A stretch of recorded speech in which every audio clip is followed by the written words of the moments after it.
Hello students, welcome to सक्सेस.com।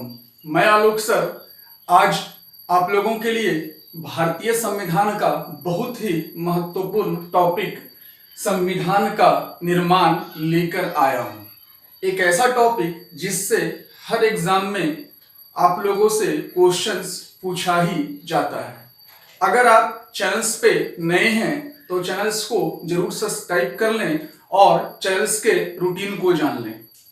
इस channels में आपको सुबह में 11 बजे जीएस का क्लास और शाम के 7 बजे मैथ्स का क्लास दिया जाता है और जीएस को सप्ताह में 3 विषयों में बांटा गया है, जिसमें सोमवार और मंगलवार को पॉलिटी, बुधवार बृहस्पतिवार को बायोलॉजी और शुक्रवार शनिवार को हिस्ट्री का क्लास दिया जाता है। स्टूडेंट्स, आपकी लगातार परीक्षाएं हैं और चूंकि अभी ऑफलाइन क्लासेस बंद है, इसलिए मैं एक प्रयास कर रहा हूं कि आप लोगों के एग्जाम्स में को बेहतर परिणाम तक पहुंचाऊं, जिसके लिए मैं यूट्यूब चैनल्स पे आया हूं। आप चैनल्स को जरूर सब्सक्राइब करें और अपने मित्रों तक इस चैनल्स के बारे में बताएं। स्टूडेंट्स, एक प्रयास, उम्मीद करता हूं कि ये प्रयास मेरी आप लोगों के परीक्षाओं के लिए सार्थक साबित होगी। आइए चर्चा करते हैं संविधान का निर्माण। जैसे ही हम संविधान के निर्माण की बात करते हैं तो हम और आप ये समझ सकते हैं कि भाई अंग्रेजों द्वारा संविधान तो यहाँ लागू किया ही गया था।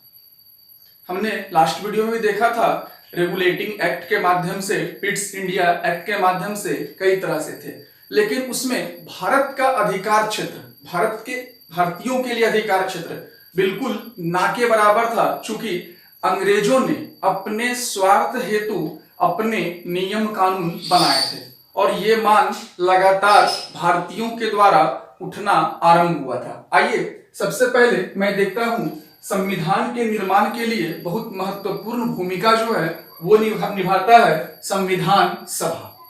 संविधान सभा एक ऐसा शब्द जो भारत में लगातार मांग की जा रही थी कि भारतीयों के लिए संविधान जो है वो भारत के लोगों के राय विमर्श से ही बननी चाहिए। इस मांग को लेकर सबसे पहले जो व्यक्ति आए उनका नाम था बाल गंगाधर तिलक।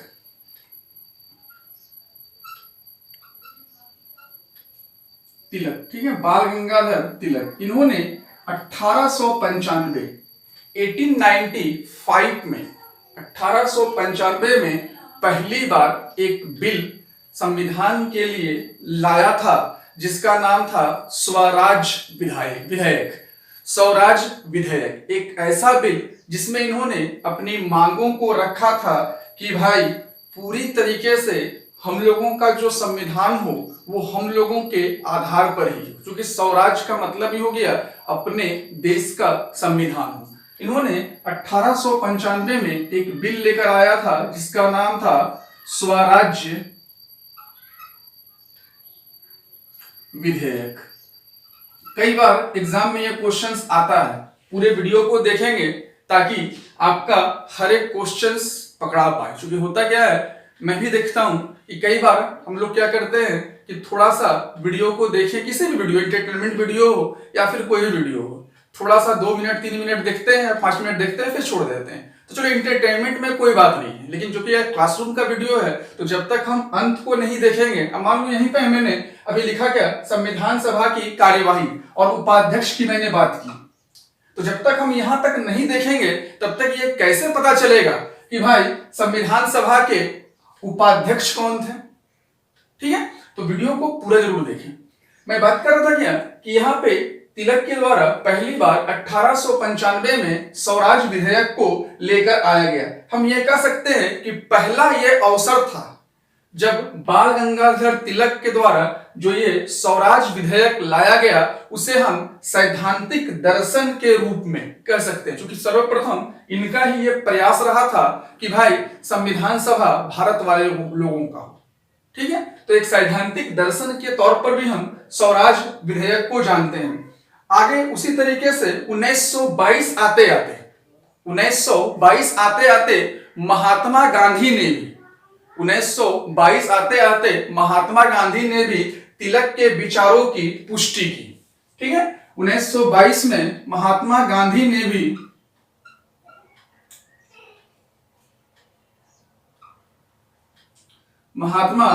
ने भी तिलक के विचारों की पुष्टि की और इन्होंने ये कहा कि बिल्कुल भारतीय संविधान जो है वो भारतीयों के इच्छा अनुसार ही होना चाहिए। ये थॉट भी कई बार एग्जामिनेशन हॉल में आता है कि किनके द्वारा ये कहा गया था कि भारतीय संविधान भारतीयों के इच्छा अनुसार होना चाहिए। याद रखिएगा 1922 में महात्मा गांधी के द्वारा ये स्टेटमेंट दिया गया था। दैट मीन्स पहले व्यक्ति की बात अगर करूं मैं संविधान के निर्माण में पहला आरंभ या पहली सोच तो वो कौन थे?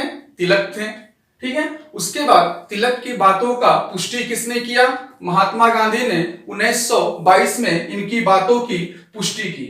आने वाले समय में 1923 में एक समिति गठित हुई थी जिस समिति का नाम था सप्रू समिति।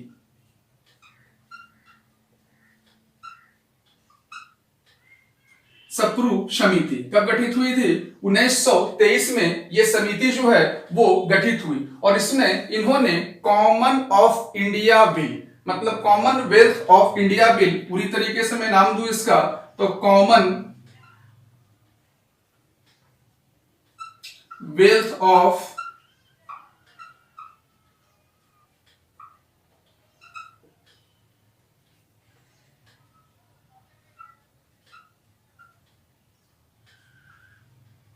इंडिया बिल, ये विधेयक जो है वो सप्रू समिति के द्वारा 1923 में तैयार किया गया। एक प्रारूप, एक ड्राफ्ट जो है वो सप्रू समिति के द्वारा कॉमनवेल्थ ऑफ इंडिया बिल जो है 1923 में एक प्रारूप इसका तैयार किया गया। प्रारूप मतलब क्या हो गया? ड्राफ्ट को रेडी किया गया। कॉमनवेल्थ ऑफ इंडिया बिल के तौर पर ड्राफ्ट को रेडी किया गया और इसी बिल को लेकर 1925 में एक सर्वदलीय मतलब सभी दल मिलकर इसी कॉमनवेल्थ ऑफ इंडिया बिल का जो प्रस्ताव है तैयार करने का जो वर्क था वो किसके द्वारा किया गया था? सप्रू समिति के द्वारा किया गया था। और इसी बिल को लेकर 1925 में एक सर्वदलीय बैठक हुई। उस सर्वदलीय बैठक के जो अध्यक्ष थे वो थे महात्मा गांधी।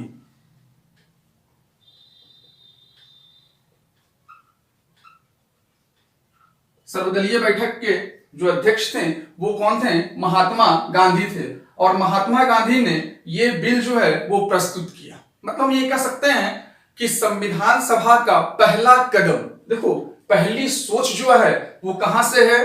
तिलक के द्वारा। पहली सोच जो है वो कहां से है?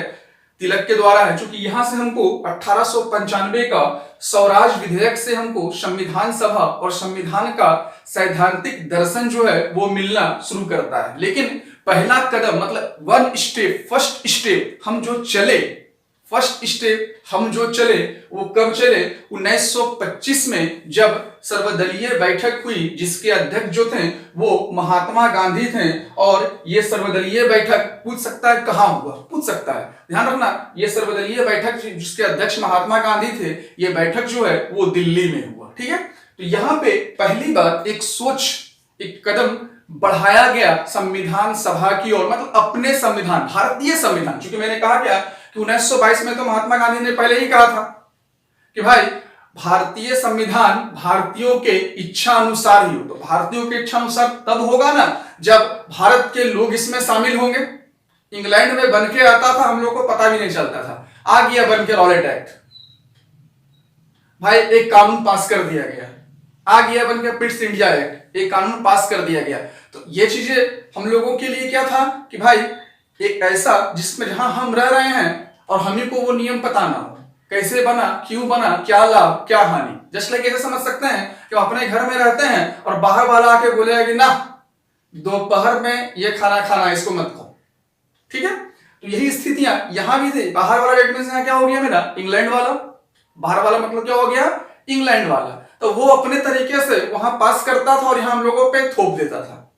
एक पहला कदम सर्वदलीय बैठक के द्वारा दिल्ली में जो की गई थी, महात्मा गांधी ने एक पहला कदम संविधान सभा के लिए उठाया। पहली बार इस सोच को उन्होंने लाया। इसके बाद मैं बात करूंगा 1928 में, जब अध्यक्षता हुई यहां पे महात्मा गांधी के द्वारा सर्वदलीय बैठक की अध्यक्षता, जब दिल्ली में स्टूडेंट्स एक ही चीज को याद रखना है, बहुत पूछता है एग्जाम में सब क्वेश्चंस, यहां से डेट वाला क्वेश्चन बहुत ज्यादा आता है, ठीक है। 1928 में जब बात आई तो उस समय भारत के एक सचिव थे जिनका नाम था लॉर्ड बेकम हेड, ठीक है। एक सचिव थे, भारतीय सचिव थे, भारत सचिव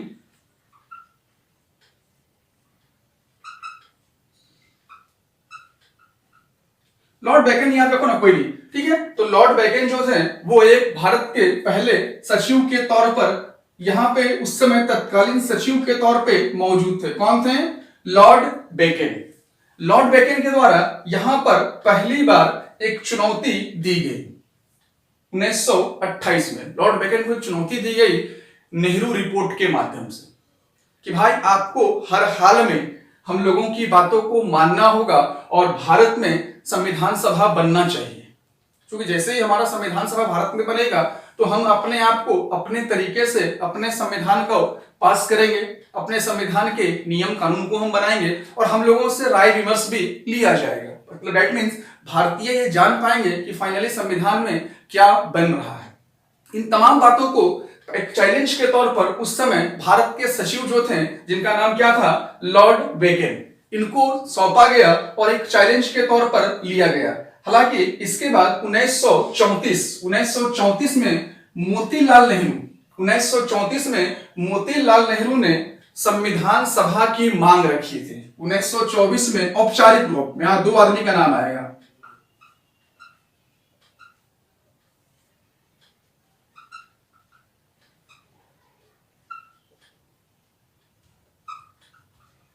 ने मांग रखी। याद रखना यहां पे क्या बात कर रहे हैं कि मोतीलाल नेहरू ने औपचारिक तौर पर संवैधानिक सभा की मांगों को रखा। किसके सामने? ब्रिटिश हुकूमत के सामने। मोतीलाल नेहरू ने 1934 में औपचारिक तौर पर ब्रिटिश साम्राज्य या ब्रिटिश हुकूमत के सामने संविधान सभा की मांगों को रखा, लेकिन किस केस में? औपचारिक तौर पर। और इसका पूरी तरीके से सिस्टम में जो लाने का काम किया गया था वो किया गया था एमएन रॉय द्वारा। सिस्टम में लाने का जो काम किया गया था वो एमएन रॉय द्वारा जो है वो किया गया था। मतलब एमएन रॉय एक ऐसे व्यक्ति जिनके लिए हम ये कहते हैं कि ये वामपंथी दल का नेता था। इन्होंने विचार लाया, इन्होंने स्टेप बढ़ाया, लेकिन फाइनली जो काम करने वाले व्यक्ति जो थे वो कौन थे? एमएन रॉय, जिन्होंने दबाव बनाकर सामने प्रस्तुत कर दिया। एमएन रॉय एक वामपंथी नेता थे, ठीक है। अब मैं बात करूंगा 1936 में भारतीय राष्ट्रीय कांग्रेस का एक अधिवेशन हो रहा था जिसका नाम था फैजपुर अधिवेशन।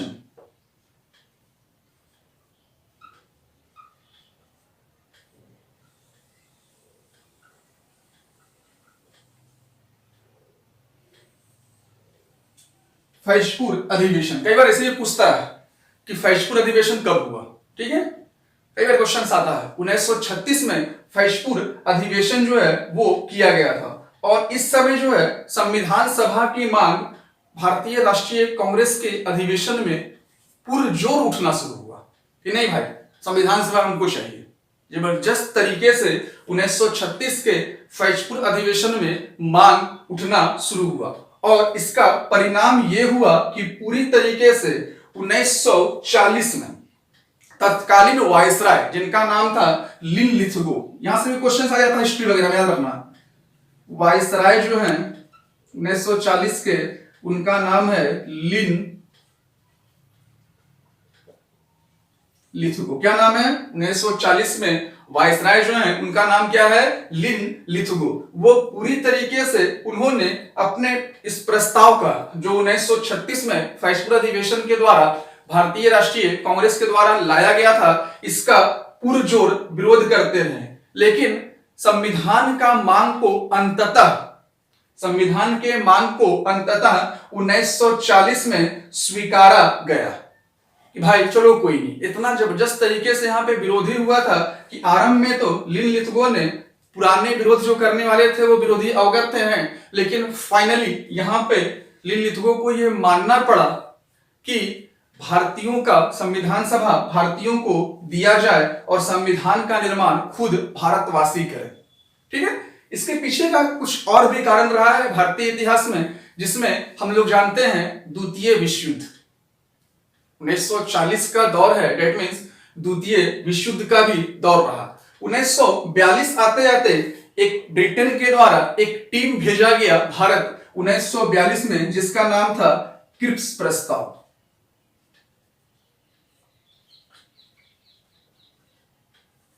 क्या नाम था? क्रिप्स प्रस्ताव। एक टीम जो है वो ब्रिटिश के द्वारा जो है भेजा गया और स्पष्ट रूप से ब्रिटेन में इस प्रस्ताव के माध्यम से चीजों को स्वीकार कर लिया गया कि भारत में एक निर्वाचित संविधान सभा का गठन होगा। क्रिप्स प्रस्ताव के द्वारा ये क्लियर कर दिया गया, क्रिप्स प्रस्ताव के द्वारा ये क्लियर कर दिया गया कि भारत में एक निर्वाचित संविधान सभा का गठन होगा। चूंकि द्वितीय विश्व युद्ध, मैंने भी तुरंत कहा आपसे ना कि ये जो दौर था 40 और 42 वाला, ये दौर था द्वितीय विश्व युद्ध का। तो इस द्वितीय विश्व युद्ध के बाद भारतीयों को संविधान बनाने की अनुमति दी जाएगी। एक सोच जो है यहाँ पे 1942 में क्रिप्स प्रस्ताव के द्वारा आया, लेकिन यहाँ एक पंगा हुआ। आया ठीक है, लेकिन यहाँ एक पंगा हुआ। पंगा कहां था? मुस्लिम लीग। ये स्थिति क्रिप्स प्रस्ताव मान गया, लेकिन यहां एक पंगा हुआ। पंगा का क्या था? मुस्लिम लीग। चूंकि मुस्लिम लीग वो क्रिप्स प्रस्ताव को अस्वीकार कर रहा था। इसके अस्वीकार करने का बहुत बड़ा कारण यह था कि उसका दिमाग में एक ही चीज चल रहा था कि भारत के स्वायत्त को दो हिस्सों में बांटा जाए। मतलब भारत के पाकिस्तान की मांग वाली बात, भारत के हिस्से को दो हिस्सों में बांटा जाए और दो अलग अलग संविधान सभा बनाया जाए। वो पाकिस्तान की मांग को लेकर मुस्लिम लीग ने इस क्रिप्स प्रस्ताव को ठुकरा दिया और इन्होंने ये कहा कि भाई दो अलग अलग संविधान सभा गठित हो, मतलब मुस्लिम लीग के लिए अलग हो और कांग्रेस के लिए या भारतीय राष्ट्रीय कांग्रेस के लिए अलग हो। तो एक सोच जो पाकिस्तान वाली दिमाग में आ गई थी मुस्लिम लीग का, उस सोच की वजह से इन्होंने क्रिप्स प्रस्ताव को अस्वीकार कर दिया, क्योंकि उनका मांग था क्या? अपनी अपनी संविधान हो। लेकिन अंततः फाइनली भारत में एक मिशन, एक कमेटी और गठित करके भेजा गया था, कैबिनेट मिशन। क्रिप्स प्रस्ताव के बाद भारत में एक और जो है कमेटी गठित की गई थी ब्रिटेन के द्वारा और वो भेजा गया था जिसका नाम था कैबिनेट मिशन योजना। ठीक है, कैबिनेट मिशन योजना। इस कैबिनेट मिशन योजना में भी इस भारत को दो हिस्सों में बांटने का जबरदस्त विरोध किया। नहीं, किसी भी कीमत पर नहीं बांटेंगे। मतलब पाकिस्तान की मांग को कैबिनेट मिशन ने भी ठुकराया, लेकिन पता नहीं कौन सा भुट्टी पिलाया कि मुस्लिम लीग जो है वो संविधान सभा से संतुष्ट हो गया। हालांकि वो भुट्टी मैं बताऊंगा आपको, यहां पर जब हम आएंगे तो 3 जून 1947 का भुट्टी था, जिसे माउंटबेटन योजना कहते हैं, मतलब भारत और पाकिस्तान का बंटवारा कहते हैं। यहां पे आएंगे तो भुट्टी मिलेगा आपको, लेकिन यहां पे तो हमको नहीं पता था, यहां पे तो नहीं पता था कौन सा भुट्टी पिलाया। हालांकि यहां पे एक और मैं शब्द कर रहा हूं कि इन्होंने यहां पे कैबिनेट मिशन ने भारत के दो टुकड़े या भारत का जो हिस्सा पाकिस्तान की बात थी उसके अगेंस्ट था कैबिनेट मिशन भी, कि नहीं किसी भी कीमत पर दो अलग अलग संविधान नहीं बनेगा और भारत का हिस्सा से पाकिस्तान कटकर नहीं निकलेगा। बहरहाल जो भी रहा, उन्होंने इस मांग को वहां पे ठुकराया, लेकिन इसके बावजूद भी जो है संविधान सभा में मुस्लिम लीग जो है वो संतुष्ट हुआ। ऐसी योजना इनके द्वारा बनाया गया। बाद में पता चला योजना क्या था, बाद में पता चला हम लोगों को योजना क्या था, लेकिन तत्कालीन तौर पे वहां इस चीज का अनुभव हम लोगों के पास नहीं हो पाया। फाइनली अब ये तमाम चीजें क्लियर हो गई 1942 और 46 आते आते। तो अब जब ये तमाम चीजें क्लियर हो गई तो अब आवश्यकता क्या था? संविधान सभा का गठन का। चूंकि मांग तो हो रहा था संविधान सभा को ही लेकर, मांग तो हो रहा था संविधान सभा को ही लेकर, तो फाइनली संविधान सभा के गठन की बारी आई। संविधान सभा के गठन में सबसे पहले चुनाव करवाया गया था संविधान सभा के लिए। संविधान सभा के सदस्यों के लिए जो चुनाव था जुलाई 1946 में, पूछता है स्टूडेंट, ठीक है। चुनाव जो कराया गया वो जुलाई 1946 में कराया गया और इसका गठन जो है वो नवंबर 1946 में। कई बार यहां से क्वेश्चंस आता है कि संविधान सभा का पहला चुनाव जो है वो कब कराया गया, तो जुलाई 1946। कई बार जुलाई अगस्त में कॉमन करके देता है, तो यहां लिख देते हैं, चलो कोई नहीं, हम यहां लिख देते हैं जुलाई अगस्त 1946। जुलाई अगस्त 1946, ठीक है। यहां पे संविधान सभा का चुनाव कराया गया और गठन जो है वो नवंबर 1946 में 1946 में हुआ। इस समय तत्कालीन तौर पे जो सीटें थी संविधान सभा की, कुल सीटें जो थी वो 389 था। कुल सीट जो था वो 389 था। इस 389 सीट में जो है एक तो वो एरिया जहां ब्रिटिश प्रांत हुआ करते थे, उस ब्रिटिश प्रांत में के 296 सीट थे, 296 सीट। कहां से? ब्रिटिश प्रांत के।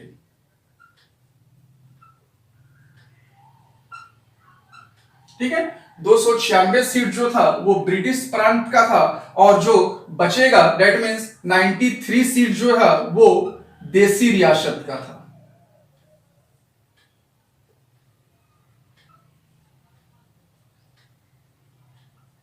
ये 296 सीट, 296 जो सीट है वो विदेशी प्रांतों का था। मतलब जहां जो क्षेत्र में विधानसभा में ब्रिटिश हुकूमत करते थे वो 296 सीट। बहुत बार पूछता है, ध्यान रखना, कुल सीट कितना था? 389, 296 जो है वो ब्रिटेन प्रांत का हो गया और 93 जो सीट है वो जो हो गया वो कहां का हो गया? देसी रियासत का सीट जो है ये यहां पर होता था। यहां पे एक लाइन कहा गया था कि हर प्रांत के और देसी रियासत का जो सीटों का बंटवारा हो वो जनसंख्या के अनुपात में हो। ध्यान देना, यहां पे कहा गया था क्या कि सीटों का बंटवारा जो हो वो जनसंख्या के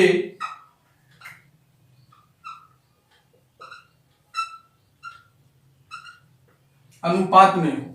ठीक है, सीटों का बंटवारा जो है वो जनसंख्या के अनुपात में हो। मतलब मोटे तौर पर हम ये कह सकते हैं ना, सिंपल भाषा में, 10 लाख पर एक सीट। जनसंख्या का अनुपात का सीधा सा मतलब क्या बोलेंगे? 10 लाख लोगों पर एक सीट दिया जाए। सीटों का बंटवारा जनसंख्या के अनुपात में होगा, मतलब क्या होगा? याद रखना, 10 लाख लोगों पर एक सीट की बात यहां पे की गई थी और पूरी तरीके से यहां पर तमाम माध्यम अनुपात जो रखा गया वो मुस्लिम, सिख और सामान्य को दिया गया। लेकिन मुस्लिम और सिख वैसे जो पाकिस्तान के भूभाग वाली बात कर रहे थे उनको छोड़ गए। ठीक है, और जैसे जैसे समय बीतता गया यहां पर सदस्यों का चुनाव जो होने लगा था सीटों का, वो एकल संक्रमणीय मत के द्वारा, एकल संक्रमणीय मत के द्वारा चुनाव आरंभ हुआ था और इसका माध्यम जो बना वो अनुपातिक प्रतिनिधित्व के तौर पर यह व्यवस्था की गई थी। हालांकि देशी रियासत के प्रतिनिधित्व जो थे वो उनका चयन चुनाव के द्वारा नहीं बल्कि रियासत प्रमुख के द्वारा है। देखो ये 296 में सब चक्कर है, याद रखना। ये जनसंख्या के आधार पे, मतलब 10 लाख पर एक सीट हो, एकल संक्रमणीय हो, अनुपातिक प्रतिनिधित्व हो, ये तमाम चीजें जो है वो 296 सीटों पर है। देशी रियासत के लिए कोई कहानी नहीं था, क्योंकि देशी रियासत के लिए एक ही थॉट था कि जो उसका मुखिया है वही इस पर काम करेगा, मतलब जिस पे वो चाहेगा उसको ये देगा। संविधान सभा पूरी तरीके से यहां गठित हुआ।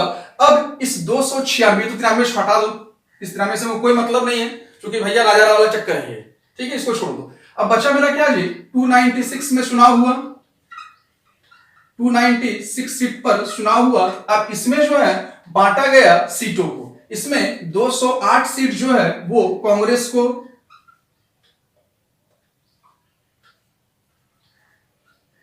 208 सीट जो है वो कांग्रेस को दिया गया। इसके अलावा मुस्लिम लीग को 73 सीट,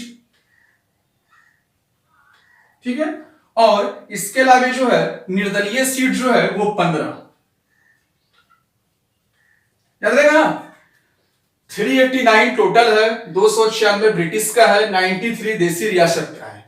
अब हमको जब देसी रियासत में पहले ही कहा कि चुनाव नहीं होगा, वहां सीधा सीधा सिस्टम क्या था कि भाई जो रियासत का प्रमुख है वो सोचेगा किसको कर लेना है सीट। इसके लिए क्या किया गया था, जनसंख्या के अनुपात पे किया गया, और जनसंख्या क्या वैल्यू दिया गया, 10 लाख पर एक सीट, और चुनाव की प्रक्रिया क्या थी, एकल संक्रमणीय मत। फाइनली 296 सीट को जो बांटा गया वो 208 सीट जो है वो कांग्रेस को, 73 सीट जो है वो मुस्लिम लीग को, और 15 सीट जो है वो निर्दलीय को यहां पर प्रोवाइड जो है वो किया गया। ठीक है, अब मैं बात करूंगा चुनाव प्रक्रियाओं के दौरान जो है, यहां पे चुनाव प्रक्रिया में याद रखिएगा कि केवल कांग्रेस के बड़े नेता में केवल एक ही इसमें शामिल नहीं हुए संविधान सभा के चुनाव में, जिनका नाम था महात्मा गांधी।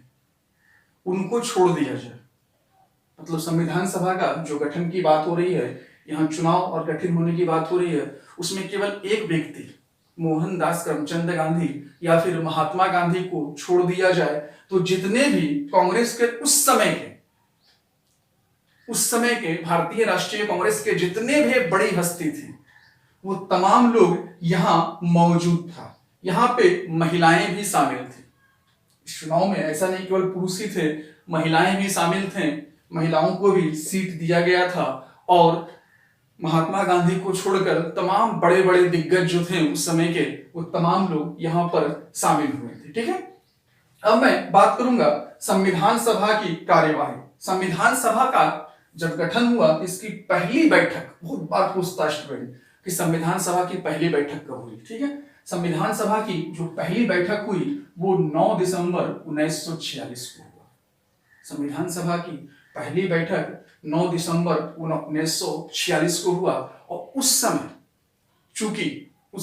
चूंकि मुस्लिम लीग नहीं था, यहां तो मैंने देखा 208, 73 और 15, उस समय चूंकि मुस्लिम लीग नहीं इस बैठक में आया क्योंकि उनका मांग था पाकिस्तान, इसलिए उन्होंने इस संविधान सभा का बहिष्कार किया और अलग पाकिस्तान की मांग पर बल दिया, जिसके कारण सदस्य तो हमको यहाँ 296 दिख रहे थे, लेकिन यहाँ जो बैठक में शामिल होने वाले सदस्य थे वो 211 रहे। ठीक है, मुस्लिम लीग शामिल नहीं हुआ, यहां तक कि कई देसी रियासत के लोग भी शामिल नहीं हुए, हालांकि वो बाद में आ गए, देखते जाते हैं वीडियो में लोग। ठीक है, सदस्य जो हैं वो 211 शामिल हुए। अब यहां पर इस बैठक में भाई, अब पहली बार बैठक, कोई निर्वाचन नहीं, अध्यक्ष कौन बने, पहली बार बैठक, कोई निर्वाचन नहीं, अध्यक्ष कौन बने। तो उस समय तत्कालीन तौर पर जो सलाहकार के रूप में थे, जिनका नाम था जेबी कृपलानी, ठीक है, उन्होंने एक मुद्दा उठाया कि क्यों ना वरिष्ठ को अध्यक्ष बनाया जाए, मतलब सीनियर को अध्यक्ष बनाया जाए। और ये सीनियर को अध्यक्ष बनाने की जो सोच है वो पहली बार फ्रांस ने अपनाया था अपनी सभा में। सीनियर को अध्यक्ष बनाने की जो सोच है वो पहली बार फ्रांस ने अपनाया था अपनी सभा में। तो फ्रांस के ने अपनाया था, मतलब एक रास्ता दिया फ्रांस कि भाई संविधान सभा में हम ये काम कर सकते हैं। पहली बार जब अध्यक्ष की बात हुई तो फ्रांस वाला मेथड जेबी कृपलानी ने पकड़ा और बोला वरिष्ठ को बनाते हैं, विवादी नहीं होगा, वरिष्ठ को बनाते हैं, विवादी नहीं होगा। तो फ्रांस के आधार पर वरिष्ठ नेता, जिनका नाम था डॉक्टर सच्चिदानंद सिन्हा, बहुत बार पूछा एग्जाम में स्टूडेंट की संविधान सभा का स्थायी अध्यक्ष कौन था, ठीक है, सच्चिदानंद सिन्हा।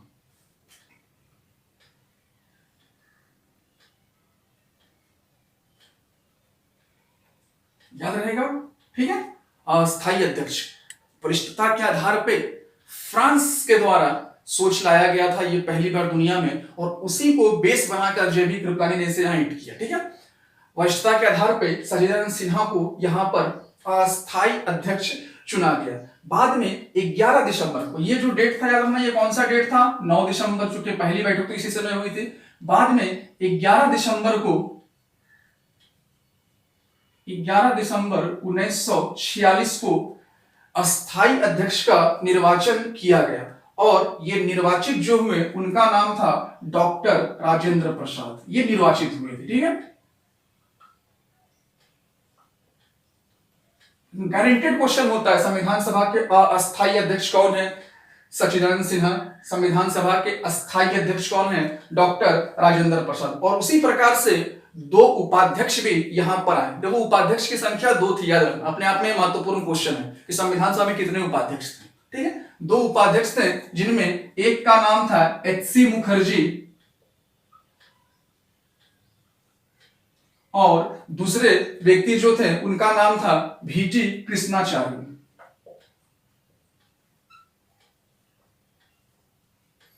ठीक है, मतलब हम ये कहेंगे कि एक सिंपल शब्दों में कि संविधान सभा में उपाध्यक्ष जो थे वो कितने थे? 2 थे। आरंभ में मैंने कहा कि मुस्लिम लीग नहीं है, रियासत वाले लोग भी नहीं, क्योंकि वजह था पाकिस्तान की मांग मुस्लिम लीग के द्वारा। लेकिन जैसे जैसे संविधान सभा की कार्यवाही आरंभ हुई वैसे वैसे देसी रियासत के कुछ लोग शामिल होना शुरू हुए और इसके महत्व को समझने लगे। संविधान सभा के महत्व को आरंभ में तो नहीं समझ पाए, लेकिन जैसे जैसे समय बीतता गया वैसे वैसे इसके महत्व को समझने लगे और देसी रियासत के लोग जो हैं वो शामिल होना शुरू हुए। इसी समय एक बम फोड़ा माउंटबेटन, जिसको मैंने पहले ही कहा था यहाँ पे कि वो बम क्या नाम था? 3 जून 1947 माउंटबेटन